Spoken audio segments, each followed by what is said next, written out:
Today on Locked On Canadiens, we have RFA news. One RFA signs a contract, another one is headed to arbitration. We'll talk about how that impacts the Montreal Canadiens. Jordan Kyrou is back in the rumor mill. We'll hit that on Rumor Roundup, and we'll figure out who are the untouchables on this roster moving forward.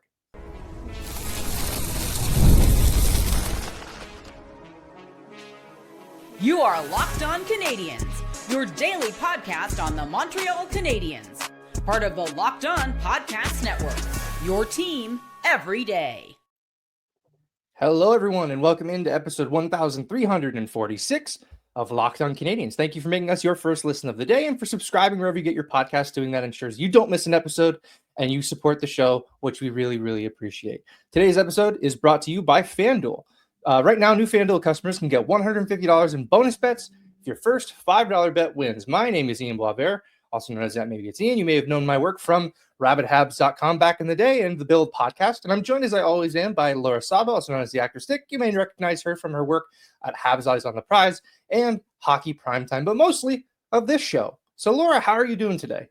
Well, I'm excited that there's stuff to talk about, right? Because after free agency, it does seem like everybody just goes to the cottage and shuts things down. The Canadiens are still active, so we've got a lot to talk about.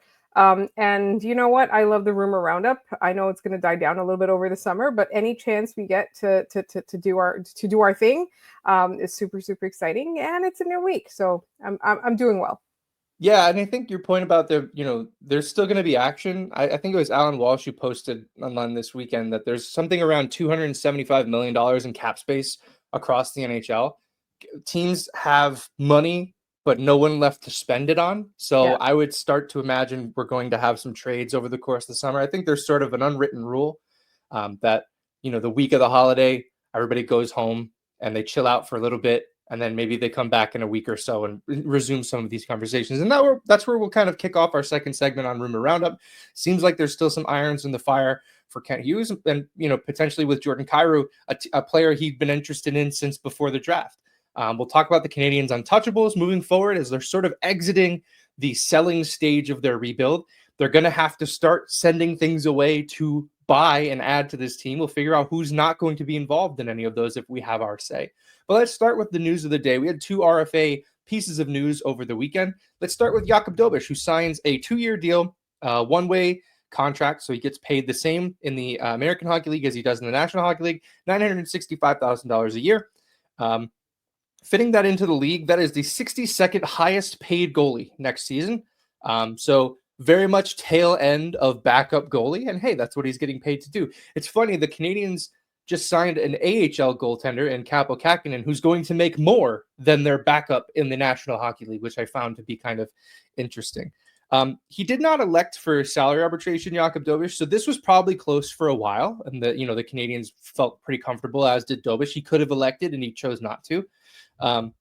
He had 15 starts this last year in his first NHL season, .909 save percentage, .274 goals against, one shutout in his NHL debut against the reigning back-to-back Stanley Cup champion Florida Panthers. In 2 years, he'll still be an RFA with arbitration rights. He's a UFA in 2028. What goes through your mind when you saw Jakub Dobes is locked up for the next couple of years? I think for me, this is it's a high risk, high reward contract for him, I think, because it is not a very high dollar value, right? But there's no pressure for him to live up to it. So there's really, he's getting paid back, not even backup money, less than backup money. Most backups in this league make $1 to $1.5 million, sometimes $2, right? When Jake Allen got renewed to be a backup goaltender, he made way more than that. So I think for him, though, it's like he's leaving money on the table right now, and that's the risk he's taking in the hopes that he's going to be able to prove himself and earn more later on. Now, I know that he's penciled in to be the backup for this team. I know he's proven himself to be a solid backup goalie thus far, but if I'm Jakub Dobes, I still want a starting job. I still want to prove that I can be a starter in the NHL. So I think this for him, it really removes all kinds of obstacles for him. And it opens up the potential to make more in the future. I was surprised it came in under $1 million, to be honest. I thought it was going to be $1 million flat. So, it was, and 2 years is a pretty, decent amount of time for him to do that. I do think though, like if I were him, knowing that the Canadiens have to give me more starts than they did last year, I would have asked for a little bit more money. Maybe he thought that wasn't going to be available, but I'm pleased he's going to be back. I really like this guy. I want the best for him. I know he's, he's probably going to be the Canadiens' backup, but like I just want him to succeed in whatever format it turns out to be. Yeah, I am surprised as well that the cap hit was as low as it was. I will say an interesting aspect of this is that Dobes and Montembeault are now free agents at the same time. Yeah. Their contracts will expire the same summer. And, yes, Montembeault becomes a UFA and Dobes becomes an RFA, but I think the Canadiens are kind of setting themselves up for that to be an inflection point for their goaltending. Are we moving forward? Is Jacob Fowler ready? Is he our guy for the future? Is Montembeault going to be a part of this team past that year? Is Jakub Dobes ready to make that step, maybe to be a 1A, 1B, so that, Jacob Fowler isn't completely on an island? He'll have a more veteran, option alongside him. So it's sort of, the Canadiens are, in a way, kicking the can down the road with this goaltending conversation, but doing so with way more security and stability than they had, when Caden Primo was the backup option and they just didn't trust that player in any way, shape, or form. The other player who I want to talk about elected for salary arbitration is Jayden Struble. He's among 11 players to file for salary arbitration this weekend. Hearings will run from July 20th to August 4th. He's exiting a 2-year entry-level contract that paid him $865,000 and $500 AAV. 56 games played this last year, 13 points, 2 goals, and 11 assists. He's 23 years old with 112 games played. I guess I want to ask if this were to go to arbitration, because a lot of these get settled ahead of time. Last year, I believe it was 14 players filed for arbitration, and only one of them was awarded a contract in arbitration. If this were to get to that, who has more leverage in this situation? Is it the player or is it the team? Because it's Struble elected for this. So what sort of, who do you think goes in there with more cards to play? The team, just because of the pipeline. Right. Yeah. And I really like Jayden Struble, but I think the other thing too is that a lot of times they do this just in case, right? All these, like all the 14 players from last year, the 11 players from this year, right? A lot of it is just them being prudent more than anything else. Like it could be even, they might not even have had any conversations with the Canadiens about this yet, right? They have to extend them a qualifying offer, but they never sat down, right? Or they haven't had those conversations yet. So they're just putting it out there just in case, right? So that they can continue negotiating. I think that if I was Jayden Struble, I'm probably asking for quite a bit more than my current contract, simply because he was relied upon. I mean, if at any time during the year you get tapped to play with Lane Hudson, I think you ask for more, Yeah. Yeah. Yeah. And we talked about in our Jayden Struble review whether or not that was, Struble elevating his play with Hudson, or if that was Hudson sort of bringing him along for the ride. Mm-hmm. And regardless of whether which of those is true, Struble's, if they were to get to their arbitration hearings, Struble's going to be the one who makes the argument that, hey, I was playing with Lane Hudson and it was his best, statistically his best partner all year. Yeah. So, that's one. I agree with you, though, that I think the team kind of controls what's going on here. And I don't think the issue here is so much salary with Struble as much as it is just, where are we going to put you?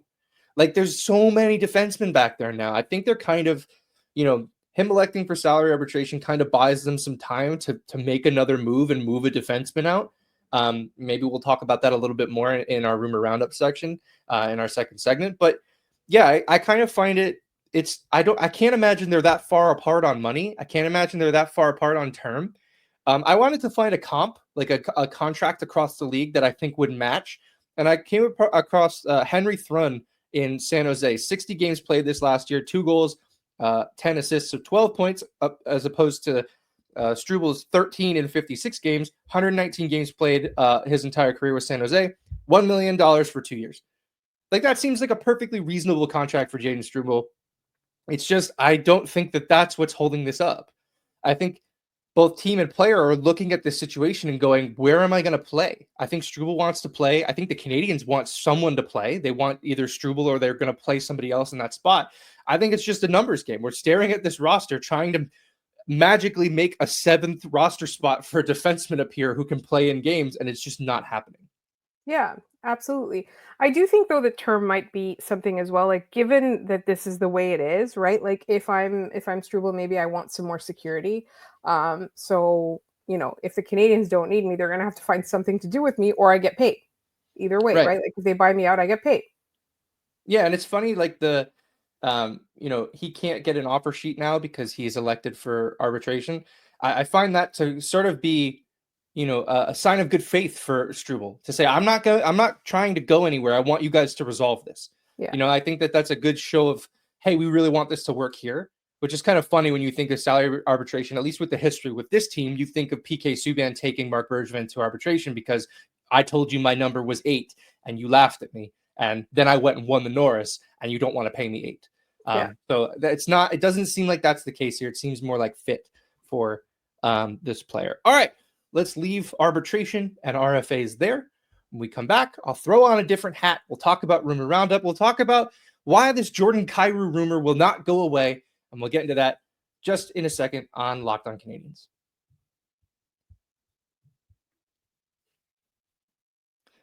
Summer sports are in full swing, and whether you're all about baseball under the lights, golf on the green, or high-stakes soccer action, FanDuel is the best way to make every game more exciting. You're already following the action, you're already watching the games, you're already interested. Why not make it a little more thrilling? With FanDuel, you can get in on the game while your friends are getting sunburnt at the beach. I've been using FanDuel to track my favorite matchups, and the app keeps it fresh with new daily promotions and fun ways to bet. It's easy to use, fast to pay out, and makes even regular season games feel like must-watch events. Whether I'm placing a same-game parlay or watching a bet right into the 9th inning, FanDuel makes it feel like I'm part of the action. When I was betting on hockey during the regular season, I love the anytime goal scorer. With baseball, I love the home runs. I want to see if I can guess who's going to hit a home run on any given night. So that's where I am putting my action on FanDuel. New customers can bet just $5 and get $150 in bonus bets if your first bet wins. Open the FanDuel app today or visit FanDuel.com to get started.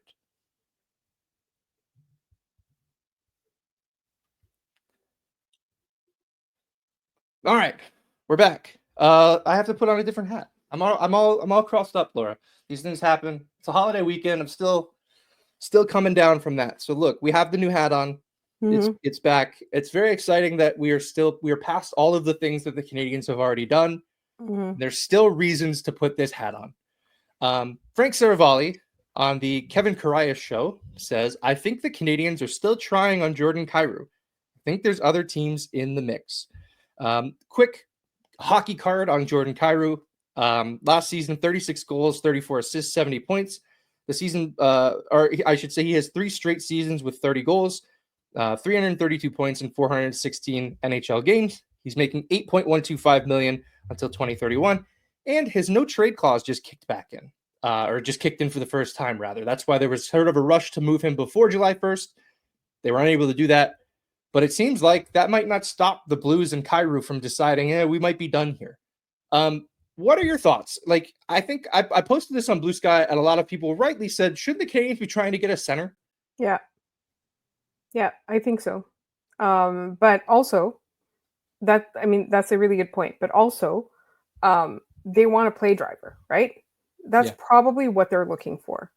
And they think that if there is a play driver on both sides of that line, then the center doesn't matter as much. Then you can kind of rely on and insulate the center, which isn't ideal. Like that doesn't feel like, it doesn't scream contender to me. But I like that they're constantly just thinking about it, right? Yeah. Well, go back to what Jeff Gorton said at the end of the season, right? Their post-season press conference, when he was asked about getting a second line center, and he sort of joked like, do we need one of those? And everybody laughed. But his response after that, I still find very telling. He said, there are wingers who drive their lines in this league. Yeah. And, I don't know that that's going to be Ivan Demidov right away, but it seems like that's what they're looking at. They're looking at a winger of his stature to be able to drive a line in an elite way. I think that, yes, the Canadiens should still be looking for help down the middle, especially help to replace Christian Dvorak. I know everybody's focused on the 2C aspect of this, but if you can get a Kyrou to play on that second line with Demidov, I feel pretty confident you could put Kirby Dach even in the current state that he's in, and that line will be okay. I feel like that's going to be fine. I think you should not stop looking for offense if it's available to you just because you have a need at center. Yes. Because eventually they're going to find that center. They're going to have to, whether it's Doc or they look externally. Wouldn't it be better if the guy was coming into a situation where it's now Jordan Kyrou and Ivan Demidov on that line? That's an incredible situation. And not only that, it's easier for you to lure a free agent center to come to Montreal. Hey, you don't even we don't need you to play. We don't need you to be the top center on this team, but we're going to play you with a quasi first line on our second line. Yeah. Like that becomes an immediate, bargaining chip for the Canadiens to go, look who you're going to come in and play with. Exactly. I think one of the things that Kyrou brings to is the Montreal Canadiens. I think like people can chill out, right? People can chill out. Like we're, everything's fraught with respect to Laine. Everything's fraught with respect to Kirby Dach, right? You bring in Kyrou, everyone just chills out. We just calm down, right? And I think, I'm a little bit nervous actually about Noah Dobson too. Like, are we just going to be making, having all those constant debates every time he has a turnover or something, So I feel like getting a reliable pieces there, like we don't have to go up in arms about everything. Just kind of like it just changes our expectations as a fan base. Yeah, I completely agree. And you mentioned Laine. I think acquiring Jordan Kyrou, regardless of whether or not Laine is in the return going to St. Louis, I think that would spell the end of Patrick Laine in Montreal. He would become expendable in the sense that, you'd be playing him on the third line. You'd be paying him a lot of money to pay a third line winger. Mm-hmm. You might not even be using him on the first power play unit. Like, I'm not saying that the Canadiens would be ready to fire him out of a cannon, but I think it becomes far more difficult to find a regular shift for him, right? Yes. And I've seen lineup projections for the Canadiens next season that have Laine as a fourth liner again, and I'm just sort of like, we can't, like, I understand why they're putting him in that spot, but that's not where he belongs. Correct. It's not a good fit for the player. He needs to be getting offensive puck touches in order for him to be valuable. Mm-hmm. And it's not a good fit for the team because he's not the kind of player they want to play on a fourth line. Yeah. So like it becomes sort of this isn't going to work out for either of us. I know Dave Pagnotta before the draft said that the Canadiens are going to start having conversations about an extension with Patrick Laine. As sort of time has gone on, I just sort of feel like that's kind of not going to happen. Mm-hmm. And their constant interest in a guy like Jordan Kyrou is sort of a sign of that. Yeah. I think so. And it's also like Patrick Laine is currently on his honeymoon. Like no conversations are happening right now. No, for sure. Yeah. He just got married. His mind is exactly where it should be right now. Yeah. I feel like Ken Hughes is not the type of guy to trade you while you're on your honeymoon. No, there's no rush to do any of that. The summer is the summer. These things are going to drag on. One thing I did want to mention though is, the fact that this is taking so long, right? Like it's been a while that we've been hearing this, like a few weeks, right? I feel like the problem is the Canadiens aren't giving up what St. Louis wants. So I'm very curious about what St. Louis actually wants. Yeah, and I think there's 2 points there I want to hit on. Let's do the what an offer would look like section next. But first I want to say the fact that his no trade clause kicked in and the fact that the Canadiens, according to Frank Saravalli, are still calling about him and are still in conversations about him, it means they haven't been told no by the player. Right. It means that like the player has some interest in coming here, which to me, again, it just signals how much they've kind of turned over the reputation of this team, this organization. Yeah. Right. But going into the return, like, I don't know what the Canadiens would be willing to offer that would be something St. Louis would want. Right. Like, what does an offer look like for the Canadiens at this point? Exactly. I did read earlier that Nikolai Ehlers refused to sit down with Detroit, and I found that really interesting. Yeah, see, that's a team that's in the same spot as Montreal, or at least should be. Montreal definitely, I think, passed them over the last year.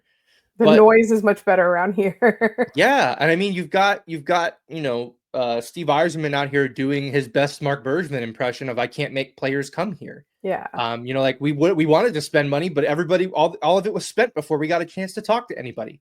And like that's kind of loser talk from the guy, the guy who all he does is win. Apparently, Steve Yzerman. I stand by the fact that you should never hire your franchise legends to be the general manager or No. coach of your team, because No. one day you will have to fire that man, and that's Yes. not something you're going to want to do. I think for the Canadiens, like, I understand the interest in this player. I understand how awesome this player is. I get why they'd be interested, especially at that cap hit of 8.125 until 2031. Like, as the cap goes up, that's going to be a sweetheart deal. I can see why the Canadiens are interested there. I just don't know, like, what St. Louis would say yes to. At that point, they're just going to keep him, right? Yeah. Yeah. And also, why are they moving him? That's another question. Yeah, I mean, there was rumors about, he hasn't been great in the locker room there. There were when Craig Berube got fired, I know a lot of people pinned it on his shoulders, which was unfair. And now, like, that the Blues were probably trying to trade him before that no trade clause kicking in. I wonder if the damage is irreparable between the player and the team. And it's just like, you spent like the last 3 months trying to trade me. Why do I want to play for you? And also, now I have all the control in the world. You should have dealt me to Montreal earlier, because now you're getting nothing from me, or I'm not going to play. And you've now damaged this asset. Let's do our yeehaws here. Entertainment wise, the Jordan Kyrou experience continues. 5 out of 5. Yeah, I think as this goes on, that score is going to go down, because it's just sort of like, use it or get off the pot sort of deal. But yeah, I'm right there with you. Realism, again, I feel like this is realistic from Montreal's interest, but not necessarily from what they can deal. Like, we're not getting him for Matheson, Waugh, Beck in a second. Like, it's not happening. Yeah. So for me, realism is like, I think the conversations are actually happening. I just don't know if it's actually going to happen. Yeah, agreed. Yeah. All right, and that will do it for another segment of Rumor Roundup. I'm sure we will be breaking in this hat a whole bunch over the course of the summer. When we come back, we'll talk about players that shouldn't be in trade rumors, some untouchables that we think are untouchable. We'll give you our definitions of untouchable and figure out who on this team shouldn't be going anywhere. And we'll get into that in just a second on Locked On Canadiens.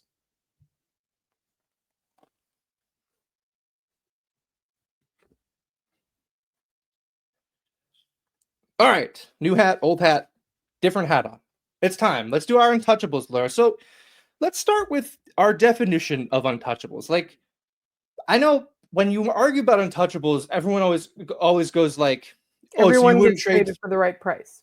Well, the argument is always something along the lines of, "Oh, so you wouldn't trade Suzuki for McDavid?"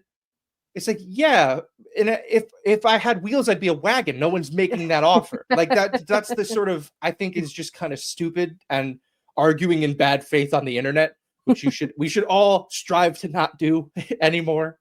We've done this for decades now. Everyone needs to shut up.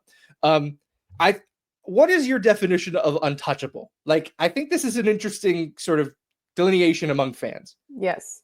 Assuming that the player is not an elite superstar, like a Macklin Celebrini, a Connor McDavid, whatever it is, like Bedard, whatever, all of those guys. Assuming it's not that guy, a player you wouldn't trade for any offer. Yeah, and I think that's definitely one way of looking at it. I think it's a very rigid way of looking at it. To me, it's like any player I am not shopping and will not shop, who I would not trade for, anything less than 200% value of that player. Like, you would need to completely blow me away to get this player. Yes. It's not to say like I'll never trade this player, but it's to say you would have to make something franchise alteringly stupid to make this deal happen. And I think like that's sort of when I'm running down the list of players on the Canadiens roster, those are who are untouchable to me. So let's figure this out. So let's go down the roster here. I'm just going to start listing guys. I'm on their Puckpedia page going by salary, their cap hit, and we'll just figure out who's untouchable. Okay. Starting at the top, Patrick Laine. Is he untouchable, Laura? No. In fact, he's very touchable. Come to think of it. Nick Suzuki. Nick Suzuki is an untouchable. I think before this season, he was on the borderline for me. And this last season has cemented it. You're not trading this player. You're not allowed to talk to me about Nick Suzuki. Don't even bother calling. I will send you to voicemail. You can get another center and put him on the first line. You're still keeping Nick Suzuki. Yeah, and I think you put that captaincy on his chest, and you kind of just make it impossible to move him. No, I love Nick Suzuki so much. Yeah, same. Cole Caulfield. Cole Caulfield. Well, I think he's an untouchable, but I know you think maybe not. I go back and forth on it.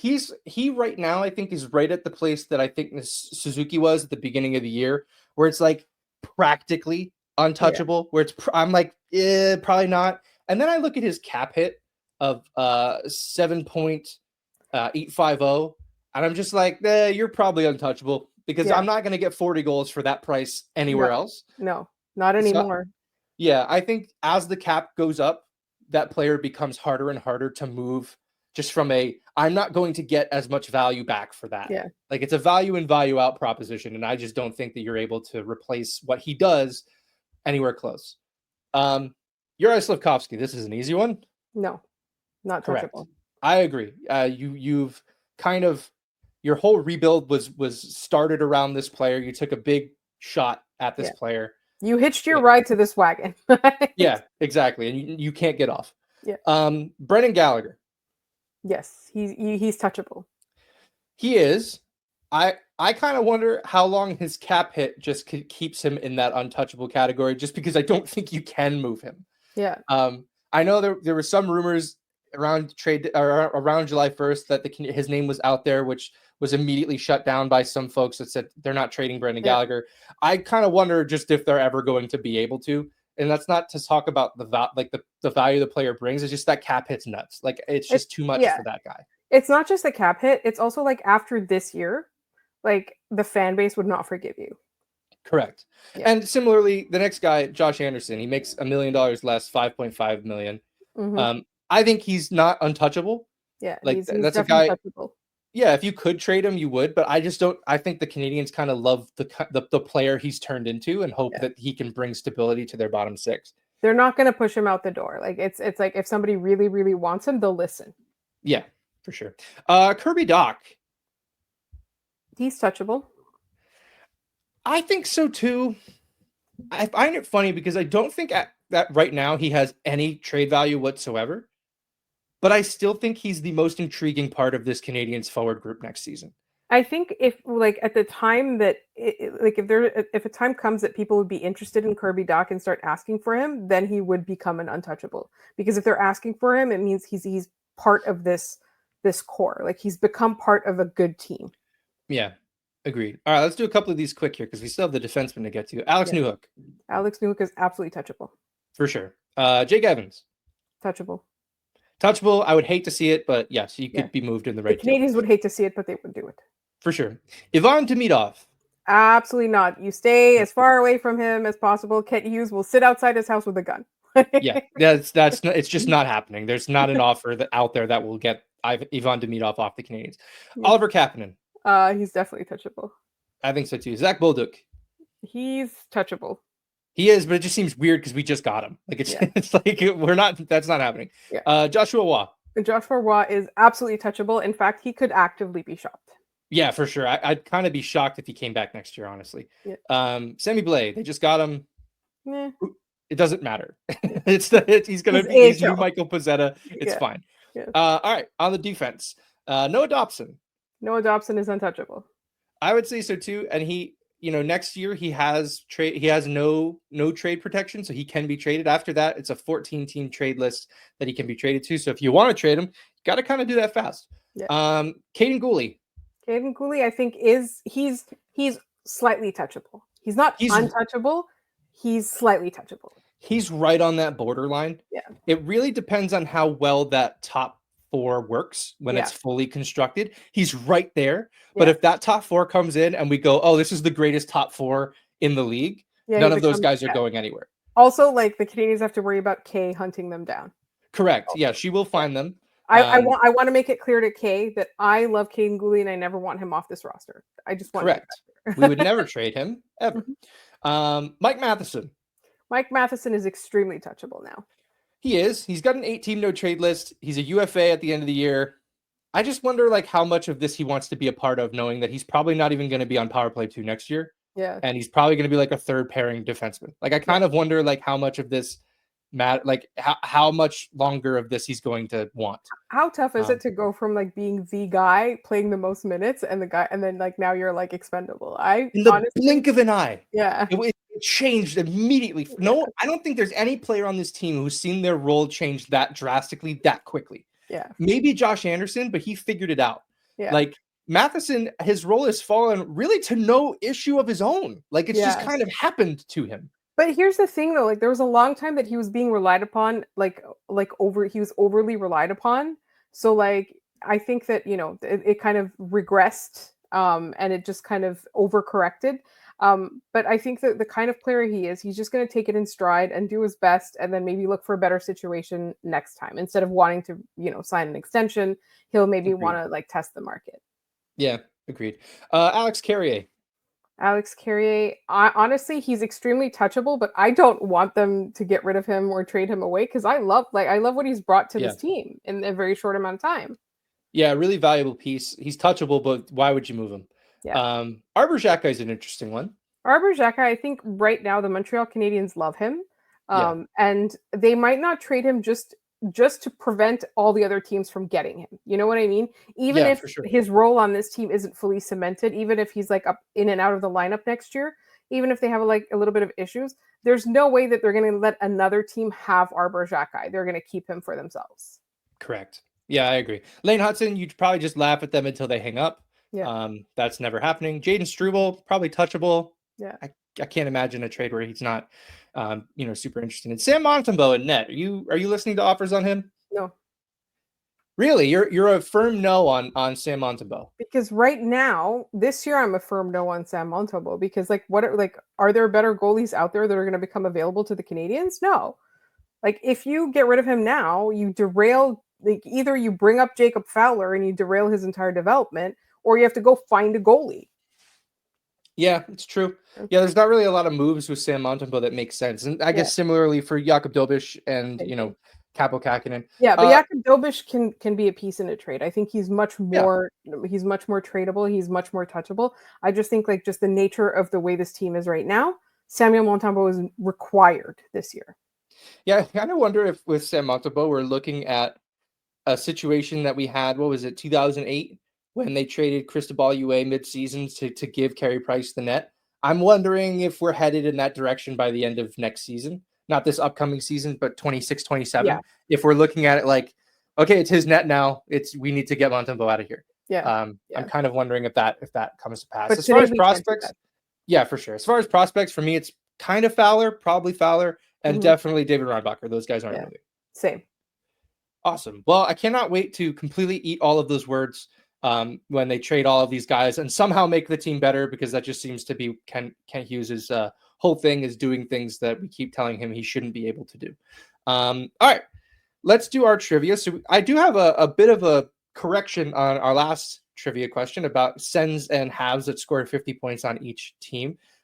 Jack I Face Punch very astutely corrected me in saying that Andres Dackel also scored 50 points with the Sens and Habs, and he was not mentioned. So Andres Dackel, apologies for the slander. Thank you, Jack I Face Punch, for correcting us. Since Jack I Face Punch corrected us, here's an Arbor Xhekaj question in honor of that correction. Arbor Xhekaj weighs in at 6'4", 240 pounds, according to Hockey Reference. Who was the last Montreal Canadian to be at least 6'4" and be at least 240 pounds, according to Hockey Reference? So who did Arbor Xhekaj take the heavyweight crown from? If you have the answer, put it in the comments down below this video. Send it to us any way you know how, and we'll give you a shout out on the next episode of the show. And that's going to do it for us today on this episode of Locked On Canadiens. Thank you so much for making us your first listen of the day, for subscribing wherever you get your podcast. That supports us and ensures you don't miss an episode. For your second listen, check out the Locked On NHL podcast. There is no off season, bringing you the daily league-wide stories that matter most, the local coverage you love from Locked On. In fact, some of the local coverage you might be seeing on this screen right now on Monday's episode, so go check it out. Find Locked On NHL on YouTube or wherever you listen to your podcast. We are Locked On Canadiens everywhere we are posting things: Blue Sky, Instagram, TikTok. Check us out.